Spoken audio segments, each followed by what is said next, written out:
extraordinary.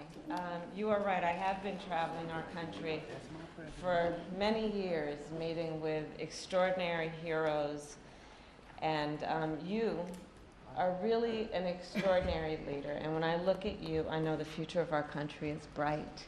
Thank you, Sally.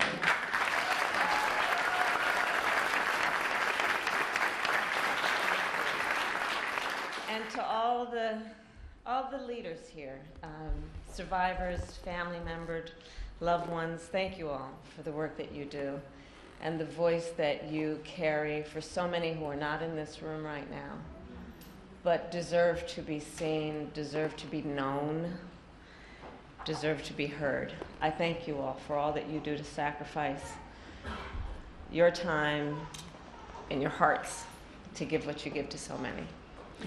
And so it is good to be with everyone, including our extraordinary President Joe Biden.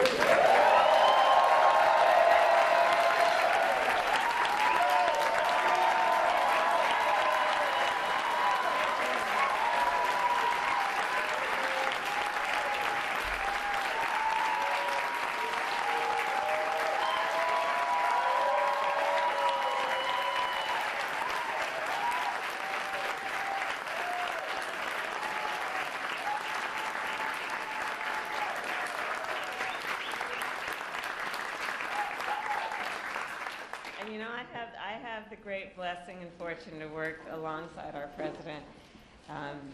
And wherever we are together, whether the cameras are in the room or not, he cares about the American people. He loves the American people. And in his leadership, so much of his leadership is always about fighting for the dignity of all people and understanding the pain that many might experience and what we must do as leaders to alleviate that pain. And I thank you, Mr. President, for all that you are.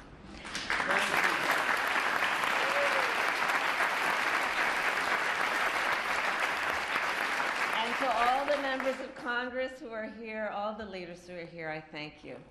So before I begin, I will say a few words about Hurricane Helene. So the President and I, of course, are monitoring the case and the situation closely, and we urge everyone who is watching at this very moment to take this storm very seriously, and please follow the guidance of your local officials. And President Biden and I, of course, will continue to work closely with state and local officials to ensure that everyone is safe and to protect communities before, during, and after the storm. So with that, I will turn to the subject at hand.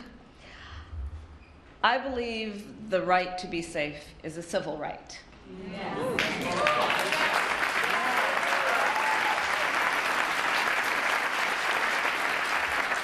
And that the people of America have a right, then, to live, work, worship, and learn without fear of violence, including gun violence. And yet, our nation is experiencing an epidemic of gun violence. I'm telling a bunch of leaders who know. Today, 1 in 5 Americans has a family member that was killed by gun violence. Gun violence is now the #1 cause of the death of children in America. Not car accidents, not cancer, gun violence. The #1 cause of death for the children of America. And this is the result of many issues, including mass shootings and school shootings that are too frequently occurring in our nation.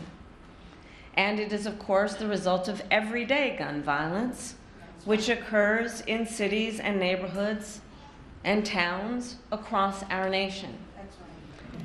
And we know that the prevalence of this violence causes trauma that is far too often undiagnosed and untreated.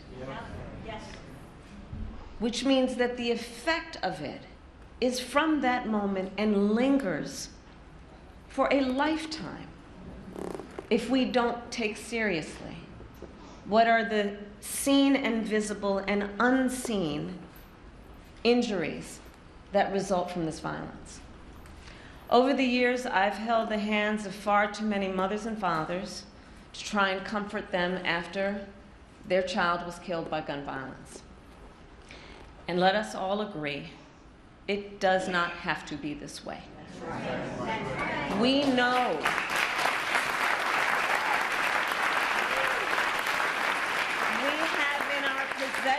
we know how to stop these tragedies, and it is a false choice to suggest you are either in favor of the Second Amendment or you want to take everyone's guns away. I am in favor of the Second Amendment, and I believe we need to reinstate the assault weapons ban.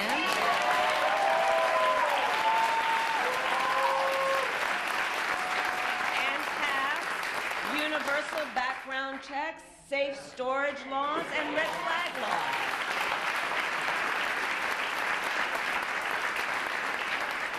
When we took office, we promised to take on the crisis of gun violence.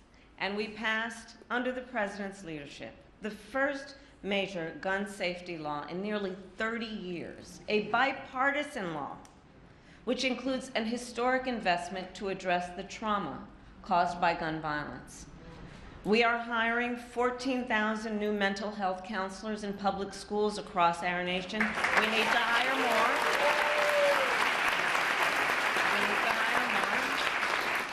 But it is the single largest investment in student mental health in history. And for as much as we have accomplished, more must be done. We need more leaders. We need more leaders like the leaders in this room, in Congress, who have the courage to take action, to stand up to the gun lobby, and to put the lives of our children first. Last week,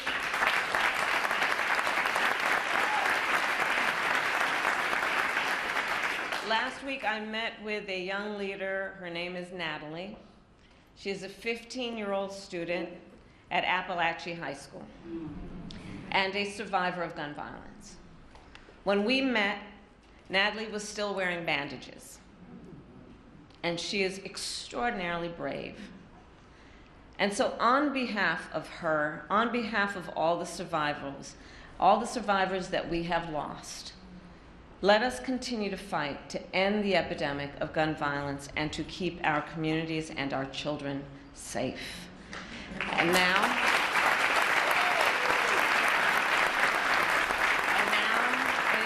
great honor to introduce a leader and a friend who understands the urgency of this crisis. He is a mayor who knows firsthand what it is like to lose a loved one to gun violence and to see his community shaken by tragedy. A dear friend who is not only a local leader but a national leader. Please welcome Mayor Randall Woodfin.